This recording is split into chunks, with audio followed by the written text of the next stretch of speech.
actually got Jeff's friend coming up now. Yes, Nigel Risner, who is going to be involved with us later on as well as part of that double act. And like I say, we're looking at the rule of two. Communication is the most important lesson to learn. He's our chief zookeeper. So I'm expecting, I think, some animalistic noises from Nigel.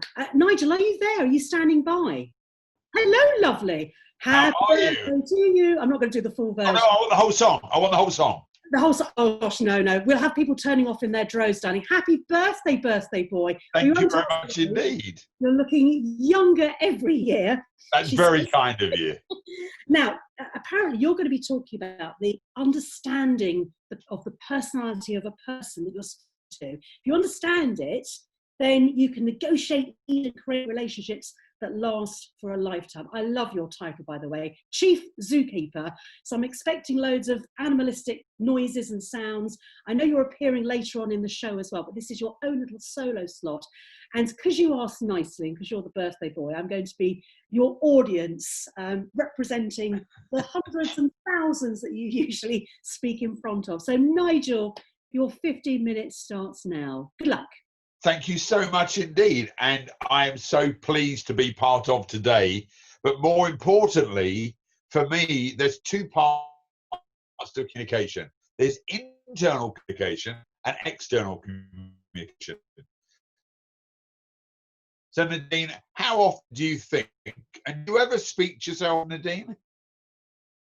Do you ever talk to yourself? All the time. You're going to have to say that again. What's really interesting, I know, what was really interesting is that I saw your mind go, I wonder if I talk to myself, which is exactly what I mean.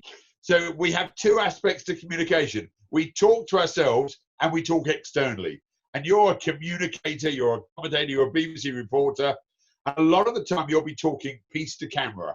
The problem is that's not how most of us communicate. Most of us communicate one-on-one in small groups. And I've done conferences from 5 to 5,000 people, literally all over the world. And what I have to decide really quickly is who is in my audience? Who am I talking to? Because you see, there are many different styles of communication.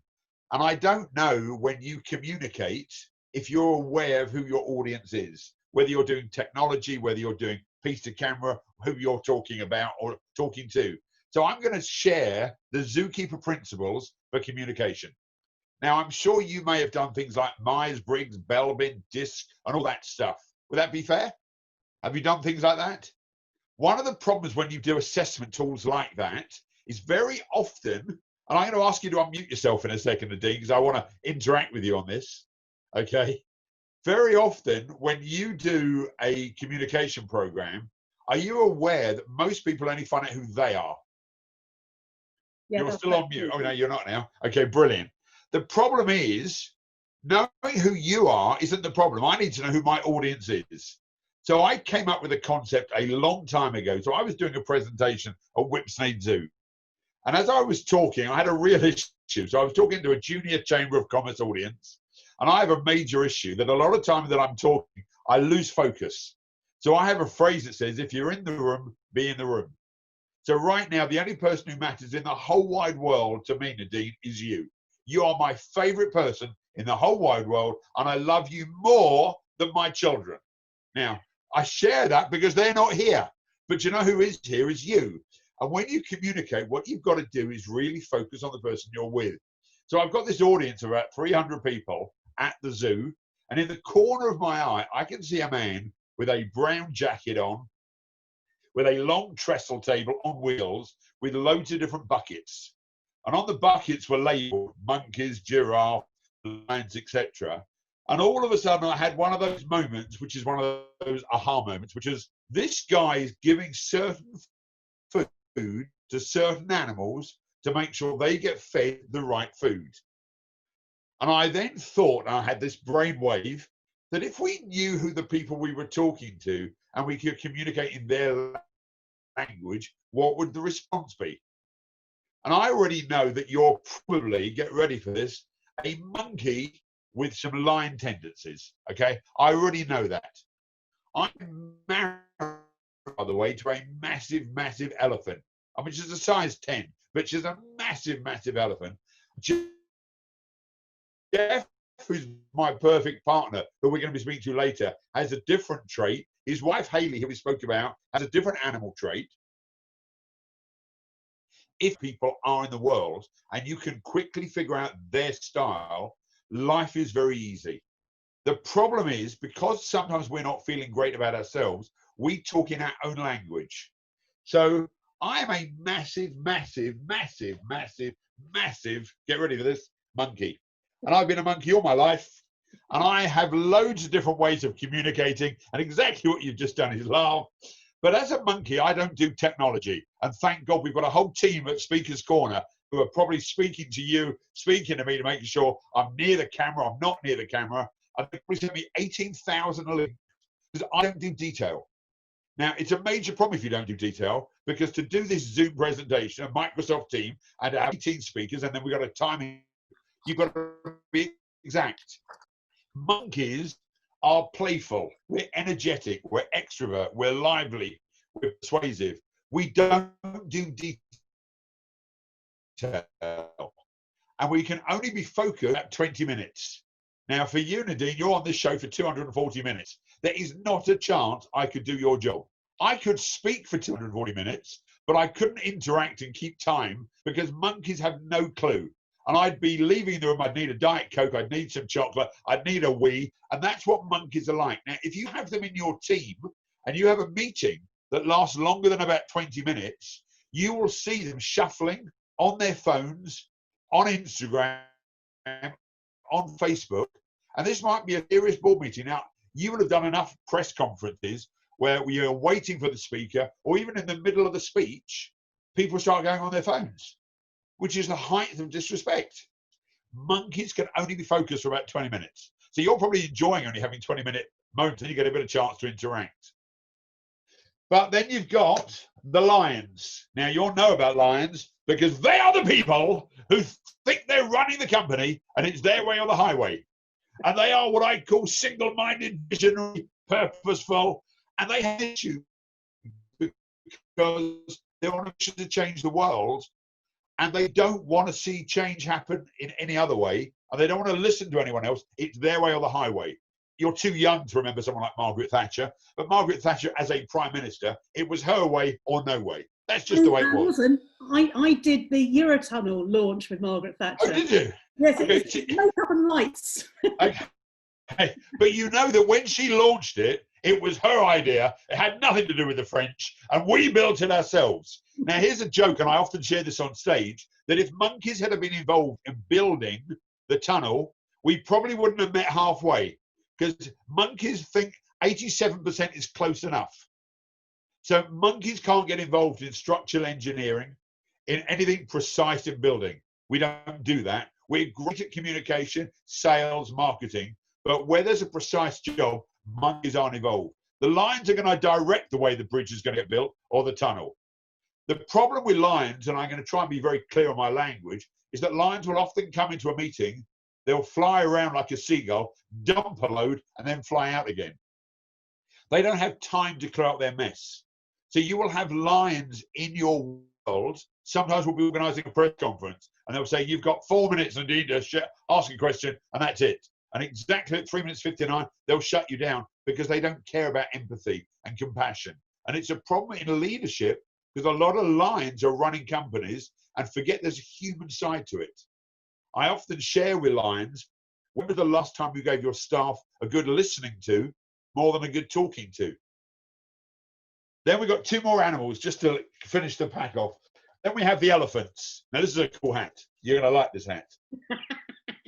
Now, as a monkey, because I know you are, you're probably thinking, where did he get the hat from? Okay, so let me share about the elephants, because elephants have a major problem in the world. Elephants are cautious, meticulous, precise, deliberate, skeptical. They're the ones who built the tunnel, which was an exact thing. It had to make sure it was exact. The problem in communication is it doesn't matter how much information you give elephants, it's never enough. doesn't matter how many information we've given the elephants for this webinar, they're going to hope there's worksheets to go with it. They're going to be asking the questions. The only people who are going to ask Q&A are the elephants, because it doesn't matter how much information we give them. I'd just like a bit more clarification on the length of the trunk. They'll be asking questions like that. But we've got one other set of animals, and they're the dolphins. And they're normally HR. They're the caring, nurturing, supportive people. And this is a lovely hat. You're going to like this hat. It's a lovely, lovely hat. And dolphins always, when they communicate, always tilt their shoulders to the left. And they want to make sure the world's a nicer place. And I like the picture behind you. I like the globes. It shows the world. And we've got your public speaking book behind you. And it's lovely. They're all neatly done. And the dolphins want all the world to come together and love each other. And this pandemic has caused major problems for the dolphins because we're not able to reach out to our families. The elephants have loved this pandemic, by the way, because they didn't like people to start with. The monkeys have broken all the rules. And the lions, it's okay because people will be on Zoom and I can mute them whenever they want. The real issue in communication, and this is the second rule of communication, is it doesn't matter what our job from today is to become, and this is a very special hat, and we give that to very few people, is to become the effective zookeeper. Now, I want you to imagine that everyone you met actually knew the people they were dealing with. Now, Jeff just spoke before that when he got to the hotel, there were gifts that he liked. In theory, that hotel manager was a zookeeper. He knew what Jeff loved. So I just received a box of chocolates, a big bag. But on the back was a monkey. Now, how cool is that? But it goes much bigger than that. It's my birthday today. I have thousands of birthday cards, but my favorite drink in the whole wide world is Diet Coke. And one of my clients sent me Diet Coke socks. Now, it doesn't mean a lot to anyone else, but if you're a zookeeper and you know the style of the people you're talking to, what it means is you can communicate in their language, not yours. So I know you're a bit of a monkey, but you've got quite a tight schedule and you're very experienced in presenting. So we can have a bit of banter, but I know there's a limit on how far I can push you. Does that make sense? It does, yes. I can, the ejector button is ready. Yes, but you see, I know that, so I can share certain things and have fun with you, but I know there's only so far I can push you. But I know you're not an elephant, okay? I think I'm a mixture of all of them. Is that possible? No, because you see, what happens is when you're under pressure, you will revert to home territory. So I wrote a book called It's a Zoo Around Here. And when I wrote the book, I had to make sure the book was in all 4 languages. So for the monkeys, lots of colour paper. For the lions, not many words on each page, but they were just very important words. But for the elephants, obviously, we did a graph for them. You did 3 books. Yeah.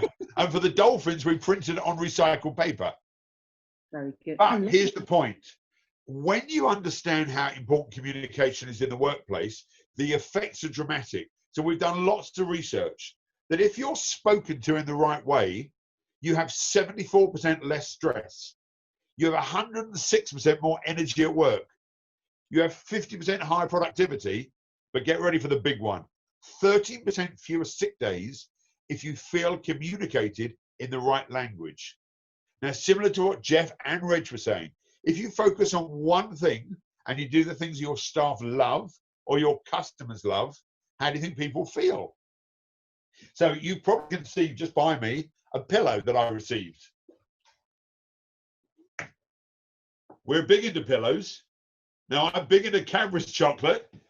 There are other chocolate confectioners out there as well. But I got a Galaxy chocolate bouquet of flowers. All of my clients understand what's important. It doesn't cost a lot to communicate well, but what you've got to do is to become the zookeeper. Now, have I got about 4 more minutes more? I don't know roughly my timing today. Yes, I'll give you 4 more minutes. Okay, you see, as a monkey, I've got no idea. If I was an elephant, I'd know exactly how many minutes. And as a lion, I'd want 10. Okay? Well, you are coming back on the end of the day, so we are being adults. I love that. I love it. You're getting all very caring about me. That's very kind of you. But you see, I'm trying to you want say to that I'm a communicate dolphin now. well. Yeah, you tilted your head when you said that.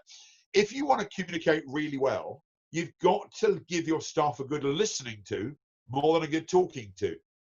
And you've got to give your staff a piece of your heart more than a piece of your mind. And this stuff is free. It's about listening. I'll give you one other quick example. Have you ever been speaking to a friend of yours and you're holding your phone? Yes. What you're actually saying to your friend is, you're important, but not that important. And then have you ever had this moment where your phone rings, you open it, and then you go, no, it doesn't matter? Have you ever done that? Probably more than 100 times in my life. So what you're actually saying to this other person is, you're very lucky that this person isn't that important, because if they were, I would take the call. So you're only semi-important. And in communication, what you've just done is affected their self-esteem. And remember, I started by saying how we communicate externally is about how we communicate internally. So now I feel not loved, and then I go and revert into my dominant monkey style. So now I'm going to be a bit cheeky. I'm going to be a bit nasty. And I don't want to go too far on this, but monkeys can turn into hyenas very quickly. And so when I lose it, I get that laughter of mine is not nice. Lions can turn into tigers and eat their own. Dolphins, which were sweet and innocent, turn into sharks, and they can smell BS from 2.5 miles. A shark can smell blood in the ocean from 2.5 miles away. And you'll love this, because the elephants, which are cautious and precise, when they lose it, they go very quiet, they go solitary, and they charge you like a rhino.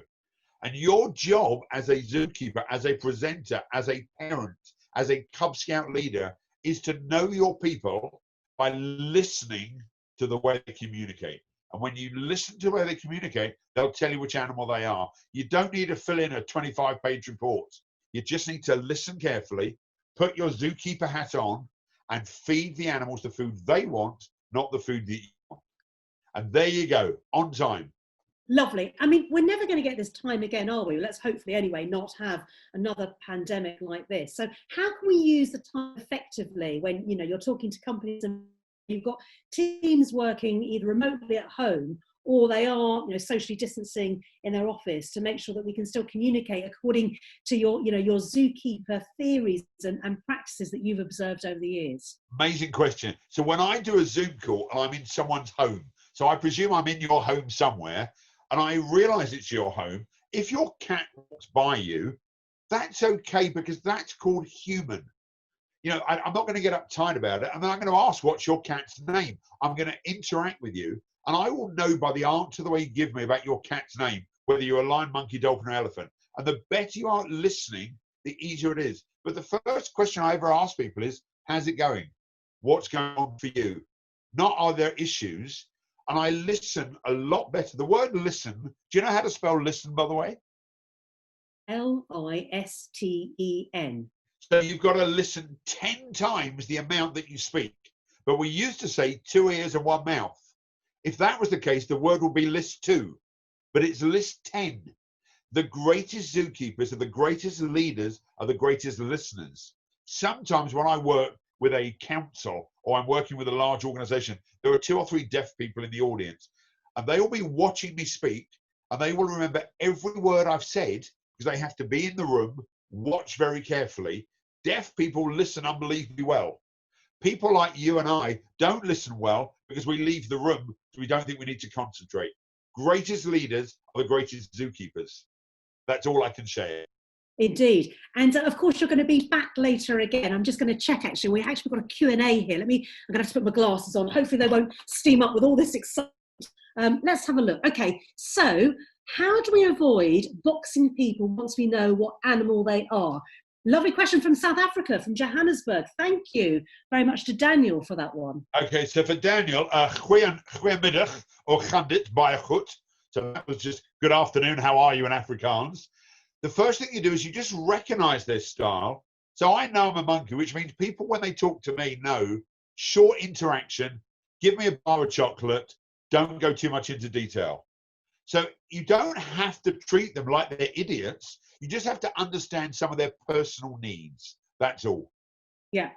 I'd imagine to begin with, you just put the animal ahead so you remind. The moment you know instinctively, as you say, once you understand those traits. We're just going to end it here. Thanks, Nigel, from Sue Porto. I don't know where she is in the world, but she's somewhere. She's in Bath. I know her very well. Was it? For your amazing insights as always, and a very happy birthday to you. Now, we're even doing birthday messages to you. What more could you possibly want? See, as a monkey, they all know that's what matters to me. That's why this event is today. It could have been any other day. I organised the day, and it was my birthday, and I'm having it on my birthday. Are you sure you're not a lion, really? No, I'm a monkey. I wanted all the adulation, because that's what monkeys need. And one last thought, if you work with monkeys, I need all this adulation again tomorrow. That's the tiring part about leading monkeys. We need lots of grooming. We need lots of acknowledgement. Lions just need an advert in the Sunday Times front page. Right. Well, your task is to eat all that chocolate between now and when you're next back on. With your Trust me, I can do that. But thank you so much, Nadine, for looking after us, and thank you for staying on. Yeah, lovely. Take care. Happy birthday. Thank you. Take care. Well, there you go. Keep your questions coming in. That's fantastic that you're taking part in this. And remember the hashtag as displayed by the light box in the background, hashtag 240minute. Feel free to post your photographs and comments. What's really struck a chord with you? What has given you some inspiration so far? We've got plenty more speakers for your delight and delectation over the next probably just under 3 hours now and counting. Stay with me if you can. I completely understand though if you need to pop in or out, and we'd love to see your photos. Remember to tweet them using that hashtag, so hashtag 240minutes, and using the handle speakers_corner. And I know the guys in the office, in particular Nick and Dan, are there to chat with you today if you'd like any more information about the speakers.